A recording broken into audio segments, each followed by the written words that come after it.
Assalamualaikum warahmatullahi wabarakatuh. Perkenalkan nama saya Amalia Rambaran Sumasa dengan NIM L0211910111. Saya akan membahas mengenai jurnal yang saya dapat dengan judul Monitoring Kualitas Air Temporal dan Uji Logam pada Kerang Kapah Merah Regeneratif di Pantai Amal Lama, Kota Tarakan.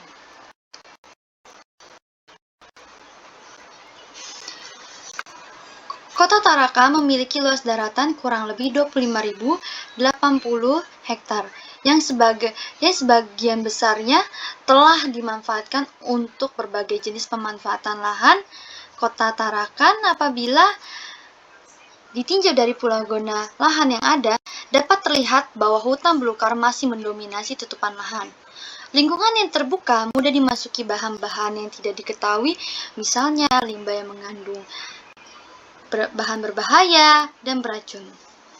Lingkungan perairan adalah zona bebas yang mudah dimasuki efluen, baik secara langsung melalui pipa-pipa pembuangan ataupun runoff dari aliran bawah tanah. Kerang kapah merupakan salah satu jenis Bivavia yang memiliki karakteristik yang sama dengan jenis Bivavia lainnya.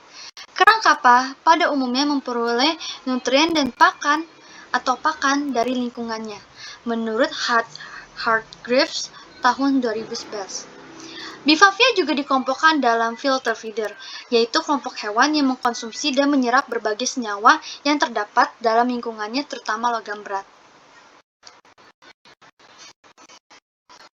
Metode yang digunakan pengambilan sampel air biota dan pengawetan sampel, analisis laboratorium, analisis kualitas air, analisis kandungan logam dalam biota. Bahasan. Berbagai limbah yang bersumber dari kegiatan masyarakat akan sangat berdampak pada perairan laut yang pada umumnya dapat menyebabkan pencemaran air. Namun, laut juga merupakan tempat hidup utama biota perairan, habitat yang baik bagi biota laut serta aktivitasnya salah satunya dipengaruhi oleh kualitas air. Tinggi rendahnya suhu air perairan dapat dipengaruhi oleh intensitas sinar matahari dan vegetasi yang terdapat di sekitarnya. Banyaknya vegetasi dapat berfungsi sebagai stabilisator suhu dan kelembapan, pemasok oksigen, dan penyerap gas karbon dioksida. Semakin tinggi pH, maka kandungan amonia juga akan semakin meningkat. Menurut Komarwijaja pada tahun 2006, amonia yang tidak terionisasi lebih bersifat toksik daripada amonia dalam bentuk ion. Sedangkan sifat toksik amonia akan semakin meningkat ketika pH perairan mencapai lebih dari 9.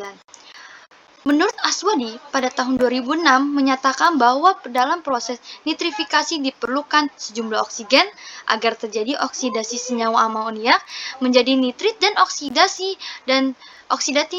nitrit menjadi nitrat. Namun, bila dalam keadaan anaerob, reaksi nitrifikasi tidak dapat berlangsung sehingga redoksi nitra dapat meningkat dalam kondisi oksigen terlarut yang rendah, kurang lebih 0–2 mg per liter.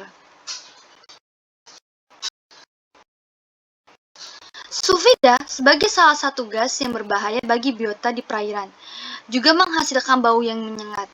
Pada hasil uji sulfida secara iodometri dari sampel yang diambil dapat diketahui bahwa nilai sulfida total hasil pengukuran pada sampel permukaan diperoleh hasil sebesar 4 mg per liter.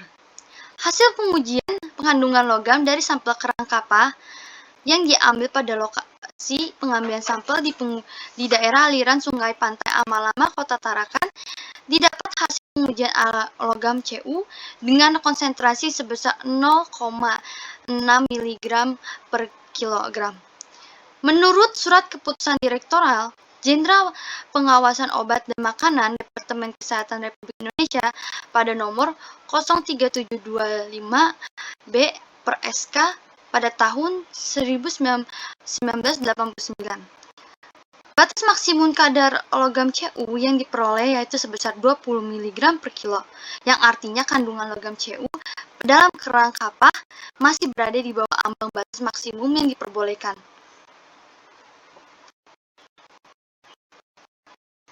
Kesimpulan, Kualitas air sungai Amalama, Kota Tarakan masih tergolong baik dan sesuai dengan baku mutu air untuk parameter fisika dan kimia seperti suhu, pH, nitrit, amoniak, dan sulfida. Selain itu, kandungan logam berat pada uji yakini kerang kapal masih di bawah ambang batas yang diperbolehkan sesuai perairan. Sekian, terima kasih. Wassalamualaikum warahmatullahi wabarakatuh.